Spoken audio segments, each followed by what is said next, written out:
তাওরাত কিতাবের মধ্যে প্রকাশ করেছিলেন। তাওরাতের আলেমরা নবী সম্বন্ধে অনেক কিছু জানতো। এই বিরাদার আল্লাহ রাব্বুল আলামিনের দুনিয়ায় এবার নদীর মাছ কবুতরের বেগেরা দেবে দিদার পাবো না। সমুদ্র নদী খাল বিলের পানি শুকিয়ে যাচ্ছে, আর বাঁচবো না। আল্লাহর কাছে ফরিয়াদ করে রব্বুল আলামিন। তাওরাতের আলেমদের মুখ থেকে শুনেছি তোমার তরফ থেকে দয়ার নবী আসার কথা, মায়ার নবী আসার কথা। আল্লাহ গো, তুমি দয়ার নবী পাঠাও, নইলে আমরা বাঁচতে পারছি না। গাছগুলোর রস শুকিয়ে যেতে লাগলো। এই বিরাদার আল্লাহর কাছে গাছ মুচলা লতা পাতা দোয়া করে আল্লাহ। তাওরাতের আলেমদের মুখ থেকে শুনেছি তোমার তরফ থেকে দয়ার নবী আসার কথা। আল্লাহ তুমি দয়ার নবী পাঠাও, নইলে আমরা আর বাঁচতে পারছি না। চতুর্থ চলে তো তেরে শুনে দুধ যখন শুকিয়ে গেল, এবার বাচ্চারা দুধ পায় না, বাচ্চারা শুকিয়ে যাচ্ছে। মায়ের পাশে জমিনে গড়াগড়ি দেয়, বাচ্চারা কান্দে, বাচ্চার চটপটানিতে মায়েরা আইরে মা। আল্লাহর দুনিয়ায় এত বড় নিয়ামত, ওই চতুষ্পদ জন্তুর বাচ্চার মায়েরা হাওয়া করে কান্নাকাটি করে, দুই চোখের পানি ফেলে আল্লাহর কাছে আবেদন করে, আল্লাহ তোমার তরফে দয়ার নবী আসার কথা আল্লাহ পাঠাও, নইলে আমরা আর বাঁচতে পারছি না। অপর দিকে ভাইয়েরা আমার, আইয়ামে জাহালিয়াতে নবী আসার আগে এবার আমার মায়ের জাত, আপনাদের মায়ের জাতেরা ইজ্জত সম্মান পেত না। এই বিরাদার কেননা যখন কোনো মেয়েদের স্বামী মারা যায়, তখন মেয়েরা বিধবা হয়ে যায়। ওই সময় বলতো, শোনো শোনো, স্বামী মরে গেছে, বিধবাকে বিদেশে গ্রামে বাঁচিয়ে রাখা যাবে না। কেননা সকালবেলায় যদি বিধবার মুখের দিকে নজর চলে যায়, সারাদিন মান কাজ পাওয়া যাবে না। সকালবেলায় যদি বিধবার চেহারা দেখা যায়, সারাদিন মান ভাগ্যে খাবার জুটবে না। নাউযুবিল্লাহি মিন যালিকা কথা বলে, যদি সকালবেলায়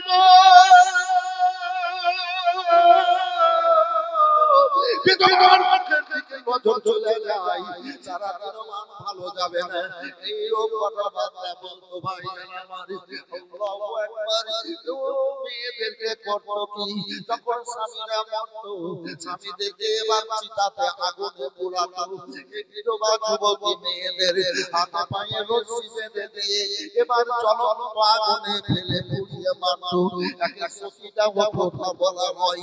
আল্লাহু আকবার। কত কষ্টের সময় আমার রাসূলুল্লাহ আসার আগে ওই বিধবা মেয়েদের হাতে পায়ে রশি দিয়ে মায়েরা স্বামীর আগুনে ফেলে পুড়িয়ে মারতো। সুবহানাল্লাহ। এখানে নয়, নাউযুবিল্লাহ। সব কিছুতে সুবহানাল্লাহ নয়। গোবিন্দপুরের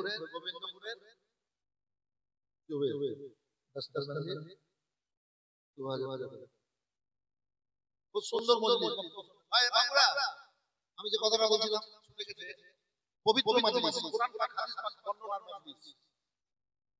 এই মজলিসটা পাক না নাপাক একটু বলে তো ভাই, একটু জোরে বলে, মজলিসটা পাক না নাপাক? পাক বলেন, পাক। এই মজলিসে আসার আগে বাড়িতে আপনারা মনটাকে পাক পবিত্র করে নিয়েছিলেন। দেশ বিদেশের উলামায়ে কিরাম আসবে, কোরআন পাক হাদিস পাকের বর্ণনা করবে, শুনবো নেকি হবে। এই নেকির মনে আপনারা পাক পবিত্র মানুষ পবিত্র মজলিসে বসেছেন, আপনারা নবী গোলাম হয়ে এসেছেন, আর আসার পরে আল্লাহ পিয়ারা হয়ে গেছেন। আমার রব্বুল আলামিন পাক কালাম পাকের মধ্যে ঘোষণা করে বলেছেন, কাদ আফলাহা মান তাযাক্কা ওয়া যাকারা ইসমা রাব্বিহি ফাসাল্লা। ওই ব্যক্তিরা পরিত্রাণ পেল যারা পবিত্রতা অর্জন করলো। আপনারা আপনাকে পাক পবিত্র করে নিয়েছেন। এ বেরাদার, আর ওই ব্যক্তিরা পরিত্রাণ পেয়ে গেল যারা আল্লাহর জিকিরে শামিল হয়ে গেল। আপনারা বড় ভাগ্যবান। সুবহানাল্লাহ, আলহামদুলিল্লাহ বলছেন। আল্লাহু আকবার। খুশির খবর আছে আপনাদের জন্য। আমার আল্লাহ বলেছেন যারা পরিত্রাণ পেয়ে গেল, মাশাআল্লাহ যারা নামাজ পড়লো তারাও পরিত্রাণ পেয়ে গেল। এই জায়গায় বলছিলাম আমার রাসূলুল্লাহ সাল্লাল্লাহু আলাইহি সাল্লাম আসার আগে ওই যুবতী মেয়েদেরকে এবার আগুনে ফেলে এবার পুড়িয়ে মারতো। আরেকটা রওয়ায়াত কিতাবে পড়েছি এই বিরাদার যখন স্বামী মারা যেত এবার স্বামীকে চিতাতে আগুনে পোড়ানোর জন্য নিয়ে যেত।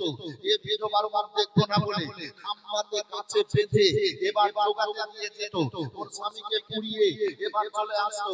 আসার পরে গ্রামের বাইরে ফাঁকা ময়দানে আপনার রাস্তার ধারে একটা পুরো ঘর করে দিত। আর ঘর করে দিয়ে বলতো ও মেয়েটা ঢুকে যাও, 1 বছর বেরোতে পারবে না, 1 বছর গোসল করতে পারবে না, 1 বছর গোসল করতে পারবে না। নির্যাতনে এই মেয়েরা ওই মারা যেত। তারা দেখতো তাই তো এই মারা যাওয়া চাইতে স্বামীর আগুনে পড়ে পুড়ে মরে যাওয়া ভালো।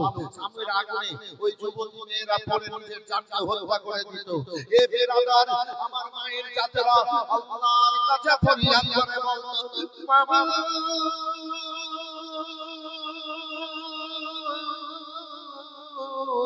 তাওরাতের আলেমদের মুখ থেকে শুনেছি তোমার তরফ থেকে দয়া নবী আসবে। আল্লাহ গো তুমি দয়ার নবী পাঠাও, নইলে আমরা বাঁচতে পারছি না।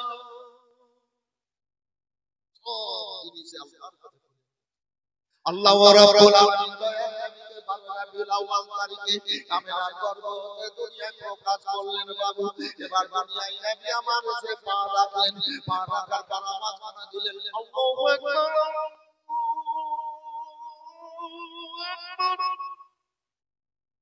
নামটার বরকত দেখে মনে হতে লাগলো রহমত বর্ষণে লাগলো।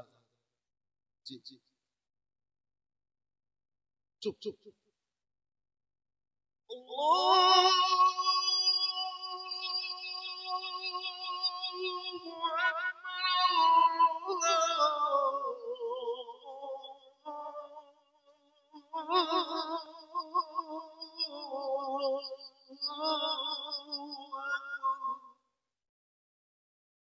তার মানে কি আল্লাহ মহান। আমার রব্বুল আলামিন বললেন হাবিব তোমাকে দুনিয়ায় পাঠালাম, তুমি যাওয়ার আগে আল্লাহু আকবার বলে ডাকলে হাবিবি গো এক একটা নবীর জন্য এক একটা জায়গায় নিশানা বানিয়েছি। আমি আদমের জন্য জাবরে রহমান নিশানা বানিয়েছি। হাবিবের আপনার আরাফাতে যেতে যতটা দেরি যাওয়া মাত্র শরীরের সব গুনাহ মরে যায়। 23 সালে গেছিলেন না, 21 সালে করেছি হজ, 23 সালে।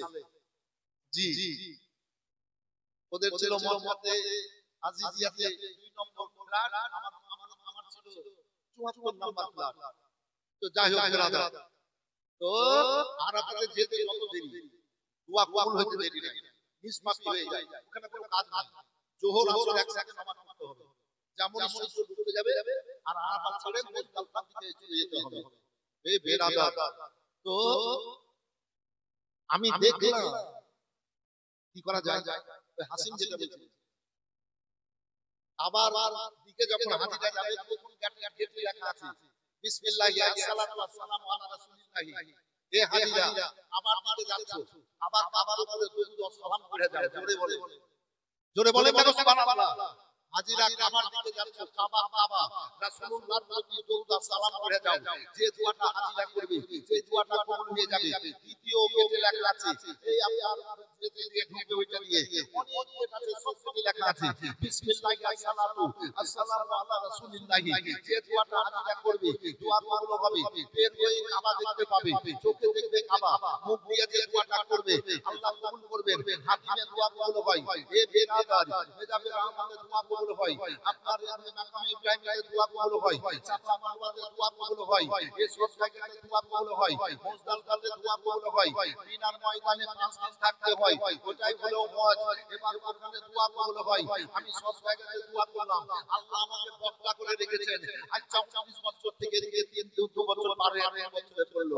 44 বছর থেকে থেকে বন্ধ করে রেখেছেন 8.5 মাস প্রত্যেক দিন রাতের বেলায় আমাকে বক্তব্য করিয়ে দেন আল্লাহ আর দোয়া করিয়ে দেন মানুষ নাম ফেরাতে পারে বলে একটু দোয়া করিয়ে দেন তো আমি সুযোগটা ছাড়বো না তালিবিলি বলবে মাওলানা বলবে রাস্তায় মানুষ বলবে ভাই একটু দোয়া করিয়ে দেন তো আমি সুযোগ ছাড়বো না তো আমি সর্বপ্রথম নিজের লেগে দোয়া না চেয়ে আমি আপনাদের জন্য দোয়া করেছি দোয়াটা কি করেছি আল্লাহুম্মা জাআলনি মুস্তাজাব দুআ কি আল্লাহুম্মা জাআলনি মুস্তাজাব দুআ হে আল্লাহ তুমি আমাকে দোয়া কবুলকারীর মধ্যে গণ্য করো আমি জীবনে যা চাওয়ার জন্য যে কোনো অবস্থায় দোয়া করব আল্লাহ তুমি কবুল করিও হে বিরাদার মিথ্যা বলি না চুগলি করি না পরনিন্দা করি না হারাম খাই না সৎ মনে চলি বাবার সেবা করতে চলে গেছে মায়ের সেবা করছি মায়ের খিদমত করছি বুড়ি মা চেয়ারে বসে থাকে তো চুলগুলাকে বাড়িতে নেড়ে দিই হাত পাগুলা টিপে দিই হাতগুলা নেড়ে দিই মাকে নিয়ে সঙ্গে খাই বাড়িতে থাকলে বাড়ি থেকে আসি তখন মায়ের চুলগুলাকে নেড়ে মায়ের চুলগুলো তোর দিন এসেছি মা আপনার মায়ের চুম্বন দিয়ে এসেছি এ বেরাদার আবার বাড়ি যাব মাকে খুশি করব ও পয়সা কোনো দরকার নাই অনেক টাকার বাচ্চাতে আমি খুশি করার লাগে ওকে পয়সা দিই মা মুচকি হাসে মায়ের মুচকি হাসাতে আল্লাহ মানুষ হাসে খুশি খুশি হয়ে যায় জলে বলেন সুবহানাল্লাহ এ বেরাদার দুনিয়াতে কিছু করতে হবে তো মনে মনে কিছু ভাবি তো আল্লাহ কবুল করেন আসেন পবিত্র মাজলিসে বসে যারা দাঁড়িয়ে আছেন তবে বসে যান না এ জান্নাতি মায়ের বেটা এই জান্নাতি মায়ের বেটা এসো বলে ডাকছি নাচলে ডাকতাম বলে তো নেকির জায়গায় বাপ এই বাপেরা এসো মাস্টার পলাশি 500 এসো বাবা নেকির জায়গায় বসে যাও শয়তান চাবুক দিয়ে পড়ে আবার বসে আছে তোমাদের পেছনে চাবুক দিয়ে দাঁড়িয়ে আছে চলে এসো পবিত্র মাজলিসকে সাজানো আরো সাজিয়ে দাও এর বদলা আল্লাহ দেবে একদিন তো মরতেই হবে আল্লাহ পাঠিয়েছেন আল্লাহ দুনিয়াতে আছেন আমার আল্লাহর দিকে যেতে হবে তো বাবু ভালো কাজ ভালো কাজে এসেছেন কর্মতে এসেছেন একটু জিকির আজকারে লিপ্ত হন তাই যেটা বলছিলাম বক্তব্যতে আরাফাতের চত্বর যেতে দেরি দোয়া কবুল হতে দেরি নাই জোরে একবার বলেন সুবহানাল্লাহ ও বেরাদার আল্লাহু আকবার আল্লাহু রাব্বুল আলামিন বলেন আমি আদমের জন্য জাবরে রহমান পাকের নিশানা বানিয়েছি আমি নূহ নবীর জন্য আমি ওই নদী পাকের নিশানা বানিয়েছি হাবিবে আমি মুসা নবীর জন্য আমি তোর পাকের নিশানা বানিয়েছি ইব্রাহিমের জন্য আমি ও মাকামে ইব্রাহিমের নিশানা বানিয়েছি হাজেরা ইসমাঈলের মা হাজেরার জন্য আমি সাফা মারওয়ার নিশানা বানিয়েছি ইসমাঈলের জন্য আমি ও জমজম পানির নিশানা বানিয়েছি আমি একটা নবীর জন্য আল্লাহ একটা জায়গা নিশানা বানিয়েছি আল্লাহর নামাজ দান সালাম তোমাকে পাঠালাম যাওয়ার পরে আল্লাহু আকবার বললে তোমার পায়ের পর্বতে আল্লাহ সারা দুনিয়াকে মসজিদ বানিয়ে দিলাম জোরে বলেন সুবহানাল্লাহ